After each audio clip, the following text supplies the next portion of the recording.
예, 예, 예. 문제점만 우리가 잘 들었는데 뭔가 이렇게 희망적인 대안을 좀 이렇게 제시를 해주시던가 해야지 절망사를 해야 될 상황인 것 같습니다. 예, 그래서 어쩌자는 거냐. 그 얘기가 지금 빠졌죠? 예. 그래서 그 이야기는 지금 제가 또 그 얘기를 시작하면 또 한편의 강연이 될 것 같고, 제가 재작년일 거예요. 윤석열 정부 전에 총리 공관에서 한번 강연한 적이 있어요. 그때 유은혜 장관을 배석시켜 놨더라고요. 그래서 아이고 잘 걸렸다.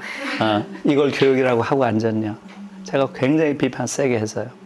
그래서 그 자리에서 제가 그 강연한 게 있으니까 그걸 한번 보세요. 들어가서. 네. 제 이름 김누리 치고 모교대화예요. 거기를 들어가면 전체 이야기를 여러분들이 보실 수 있고요. 거기서 제가 말씀드린 건 세 가지예요. 세 가지만 하면 된다. 간단하다. 첫째, 대학 입학 시험을 없애라. 둘째, 대학 서열 체제 없애라. 셋째, 대학 등록금 없애라. 요 세 가지만 하면 간단한 일이다. 이렇게 얘기를 했더니 그 자리에 그 교육 전문가들이 한 20분 정도 계셨어요. 분위기가 어땠을까요? 상당히 안 좋았습니다. 누가 저런 놈을 불렀나? 이런 분위기였어요. 서로 막 쳐다보면서 저런 놈 누가 불렀냐? 막 이런 분위기가 느껴져요. 네. 그래서 제가 얘기를 했습니다. 저는 이상주의자가 아니고 몽상가도 아닙니다. 제가 지금 말씀드린 세 가지는 유럽에서는 이상이 아니라 일상입니다. 일상. 매일 이루어지고 있는 일이에요. 유럽에서 대학 입학 시험 보는 나라가 어디 있어요? 다 고등학교 졸업 시험만 보고 끝나는 겁니다. 네, 독일은 그걸 아까 뭐라 그랬어요? 그렇죠. 아비투어. 프랑스는 뭐라 그래요? 바칼로레아. 똑같습니다. 프랑스도. 바칼로레아도 90% 이상 붙는데요. 물어보니까. 독일과 거의 같아요.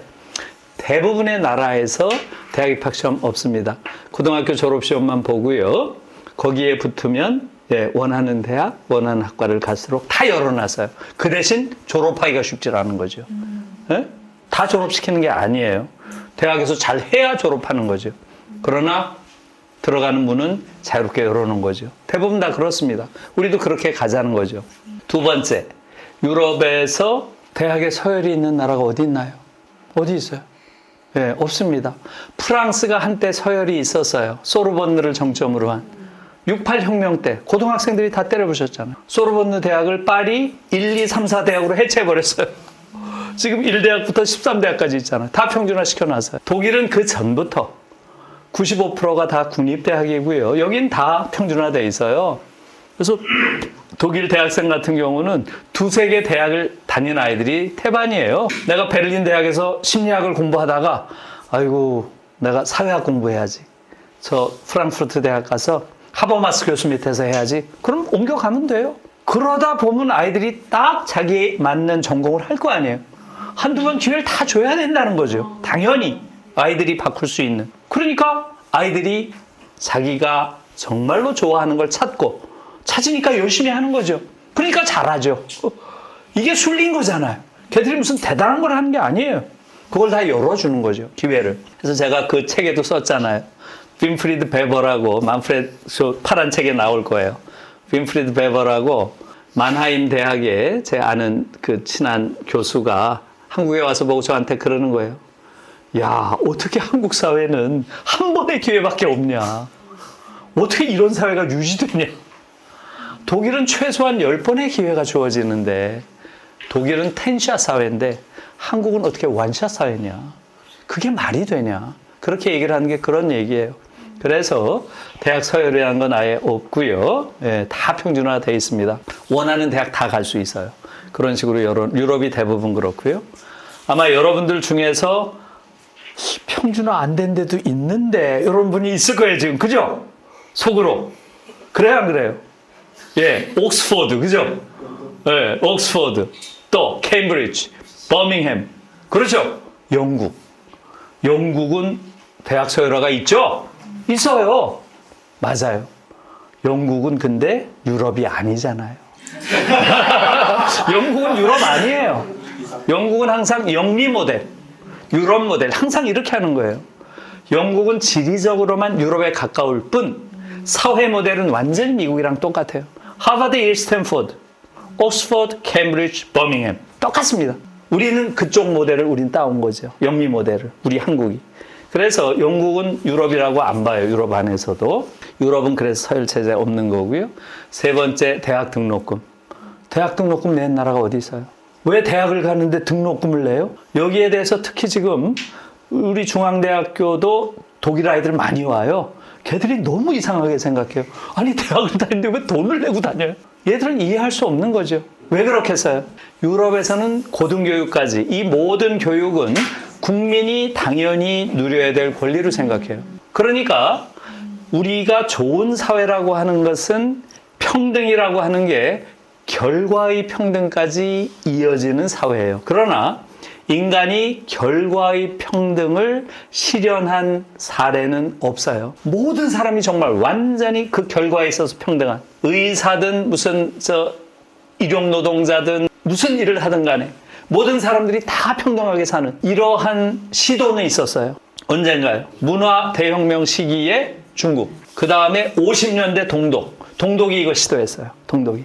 그러나 이게 유지되기 어려웠어요. 동독사회가 거의 붕괴되기 직전까지 갔습니다. 다시 말하면 인간은 결과의 평등을 실현할 정도로 이성적인 동물이 아니에요. 그건 못하더라고요. 역사를 보니까. 그러나 최소한 기회 평등은 해야 된다. 그것은 최소한이다. 모든 사람에게 자신의 잠재력을 구현할 기회는 평등하게 주어져야 된다. 이거는 유럽이 다 합의하고 있는 거예요. 그러니까 기회 평등을 구현할 가장 중요한 조건이 뭐겠어요? 교육이죠.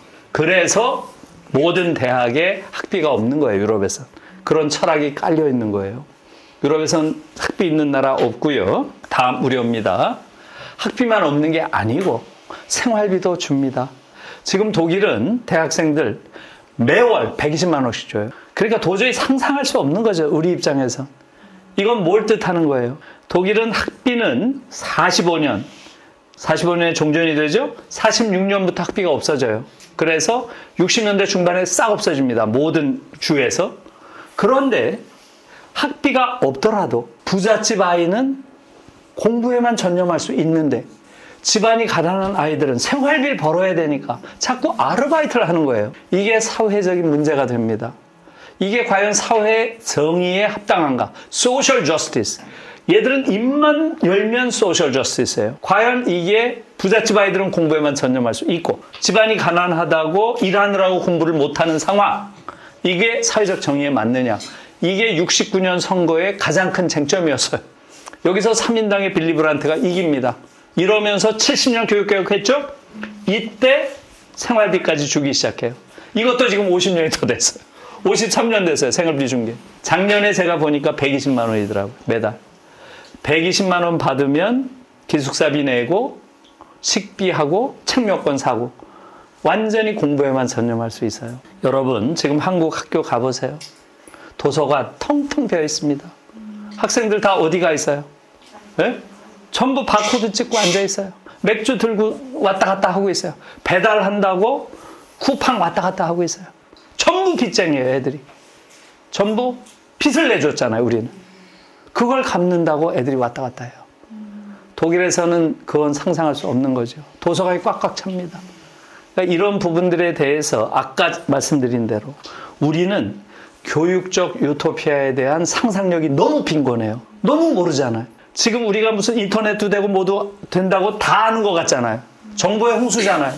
그런데 정작 중요한 건 거의 몰라요. 지금 제가 이야기한 거에 상당 부분을 한국인이 모르고 있잖아요. 일단 알기 시작하면 문제 제기를 하고 우리도 바꿔갈 수 있죠. 우선 아는 게 중요한 거죠. 오늘 제가 이야기한 많은 부분들이 여러분들이 듣기에 안 믿기잖아요, 우선. 그렇지 않아요? 잘 믿어지지가 않잖아요. 그래서 지금 요 세 가지가 지금 저는 빨리 바뀌어야 된다고 생각을 하고요. 그게 과연 현실적으로 가능할 것인가, 그런 부분들에 대해서는 이야기를 하자면 사실 또 긴 얘기예요. 긴 얘기인데 아무튼 여러분들이 또 질문이 있으면 제가 조금 보충해서 더 이야기를 할게요. 예. 우리나라는 지금 대학에 진학하는 진학률이 예. 굉장히 많잖아요. 예, 예.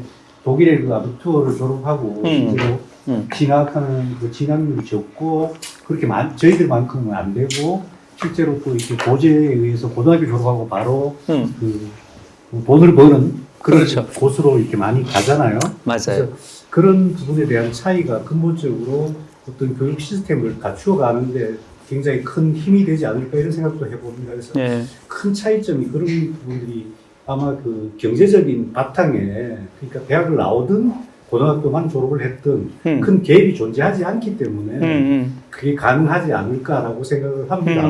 그래서 저희들이 이제 교수님 말씀처럼 교육 계획을 통해서 뭐 먼저 이것만 하면 그 다음 시스템이 금방 따라올 수 있을 그런 어떤 형태에 보다가는 근본적으로 사회적인 어떤 이런 부분들이 그 격차 부분들이 해소가 되는 게 선행되어야 되지 않겠나 이런 생각을 하게 됩니다. 예. 그래서 아주 중요한 말씀이에요. 진학률에 대한 얘기를 좀 선생님들 여쭤보고 싶습니다. 예. 독일의 진학률, 어. 저희 그 대학의 진학률 이런 예. 부분들에 대해서 좀 보충적으로 설명을 듣고 싶습니다. 예, 아주 중요한 말씀이에요. 아까도 그 말씀하셨는데 제가 그 답을 못 드렸는데요. 그러니까 간단히 말하면 교육개혁이 먼저냐, 사회개혁이 먼저냐. 이런 부분이에요. 그러니까 지금 말씀드린 부분도 진학률도 독일은 대체로 한 45% 대학에 가는 게 그러니까 너무 웃기잖아요. 학비도 없고 생활비도 주는데 안 가. 왜 안 가겠어요?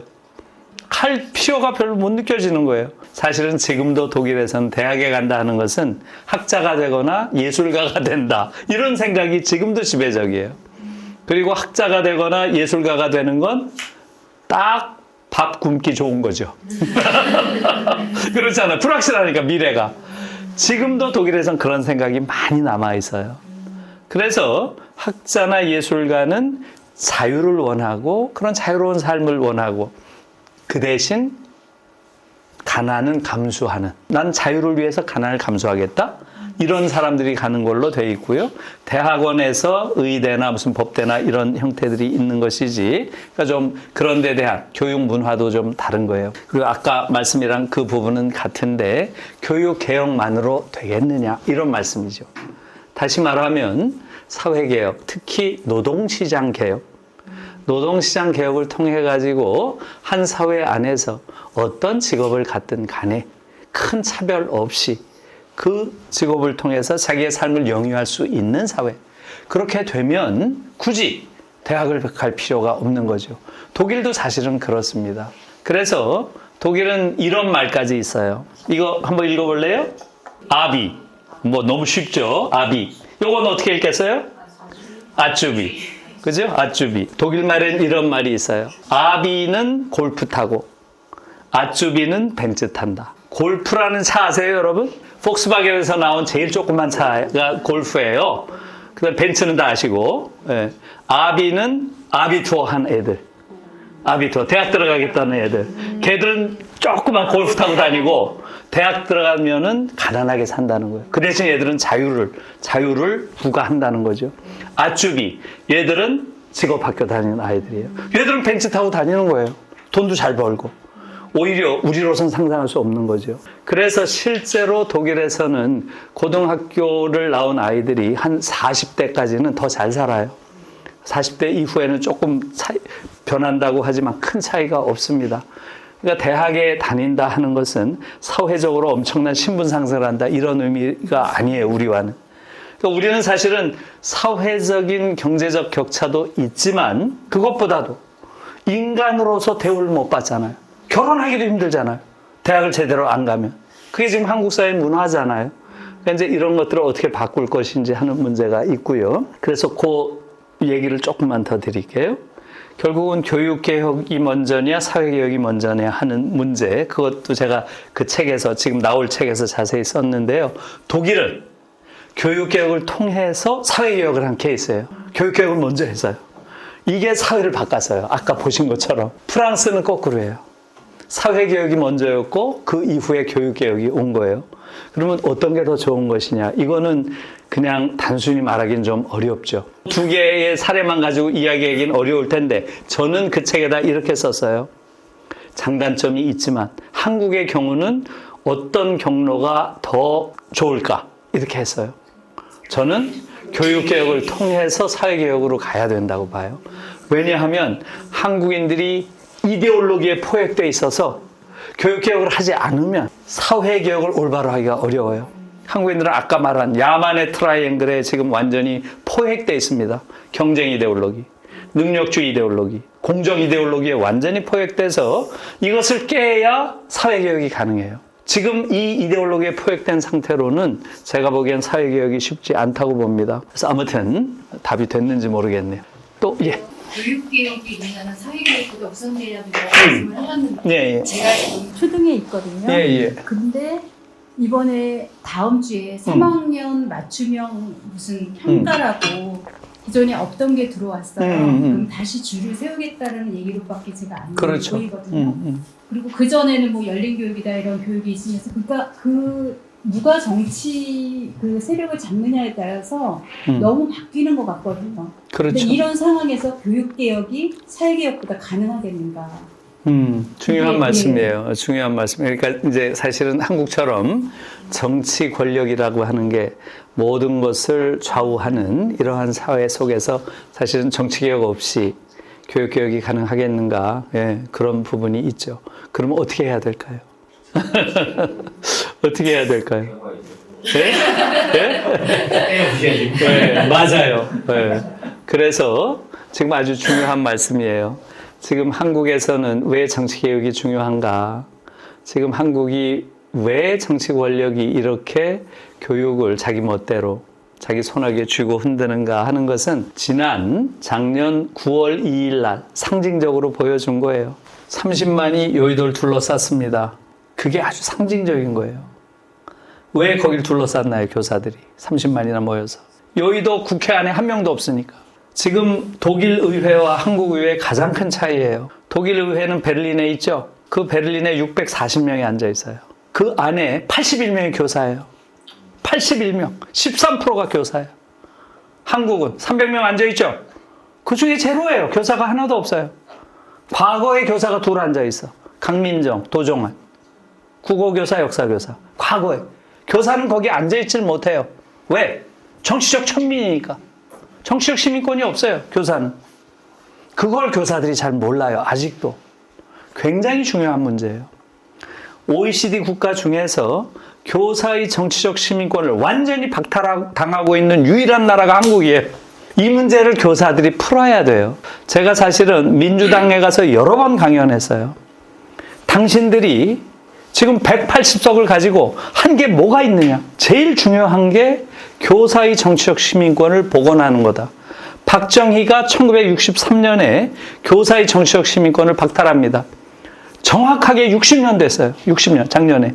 그렇잖아요. 60년이 된 이 족쇄를 당신들이 풀지 않으면 이걸 누가 풀겠냐? 지금 민주당이 풉니까? 안 풀잖아. 걔들도 똑같아요. 어처구니가 없는 상황이에요, 지금. 그래서 이 얘기는 또 긴 얘기예요.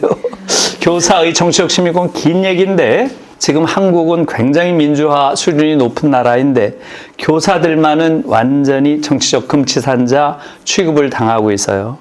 그래서 교실에서 민주주의자를 기르지 못하는 거예요. 지금 우리 한국 교실에서 12년 교육을 받으면 파시스트가 돼서 나올 수밖에 없어요. 왜 그러겠어요? 한국 교육의 기본적인 원리가 파시즘 원리예요. 경제, 우열, 지배. 그 원리로 아이들 가르치고요. 교사는 정치적 금치산자예요. 자기가 정치적 시민권이 없는 자가 어떻게 민주주의를 길러요? 그 다음에 학생들은 정치적 미숙아 취급을 해요. 아니 고등학생이 어떻게 정치적 미숙아죠? 독일도 18세 국회의원 많아요. 우리도 지금 18세 이제 피선거권 가졌잖아요. 우리도 고3 아이들이 국회의원 될 수 있어요. 이렇게 지금 변해가고 있는데 실제로 우리 교실은 사실은 민주주의의 묘판이 아니라 민주주의의 폐허죠. 폐허. 이걸 좀 성찰할 필요가 있어요.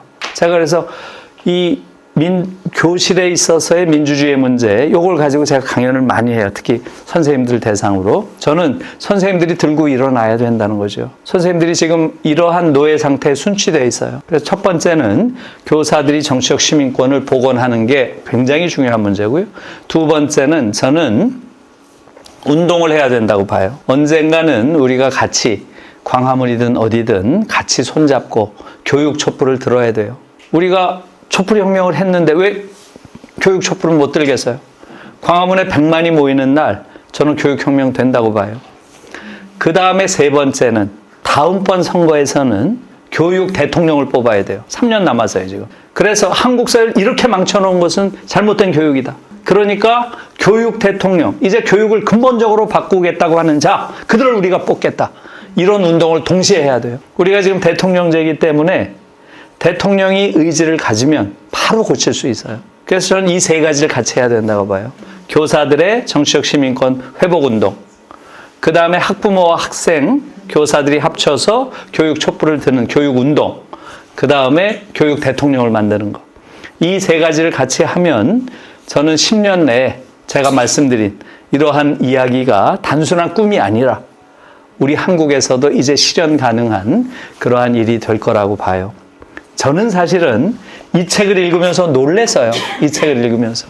야, 어떻게 마이클 샌델이 내가 주장한 것과 똑같은 얘기를 하나. 이걸 보고 놀랐어요. 제가 그걸 먼저 얘기해서 그렇지. 이 책이 먼저 나왔으면 제가 샌델의 아류가 될 뻔했어요. 내 얘기가 똑같은 얘기를 하고 있어요.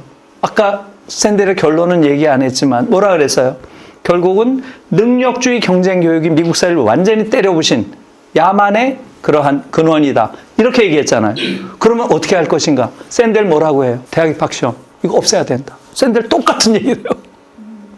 자격시험 정도만 보고 아이들 사이에 차이 없다. 그러니 그 자격시험 붙은 아이들은 독일처럼 똑같은 거예요. 샌델은 좀 과격해요. 추첨으로 그냥 다 보내자. 배정하자. 이렇게 주장하고 있어요. 그러니까 대학생을 없애야 된다는 거죠. 네.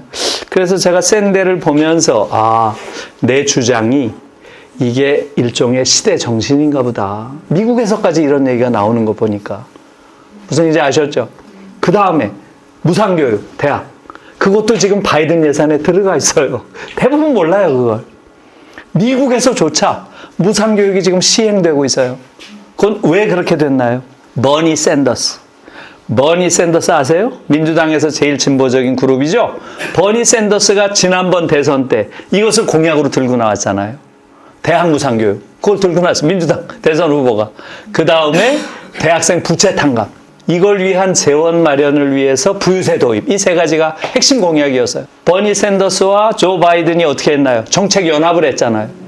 그러면서 바이든이 되니까 샌더스를 상원 예결위원장에 지금 앉혀놨어요. 그러니까 거기다 무상교육 예산을 넣어버렸어요, 지금. 그래서 미국은 지금 시행하고 있어요. 그러니까 저는 한국도 곧 되리라고 봐요. 이게 다 꿈이 아니에요.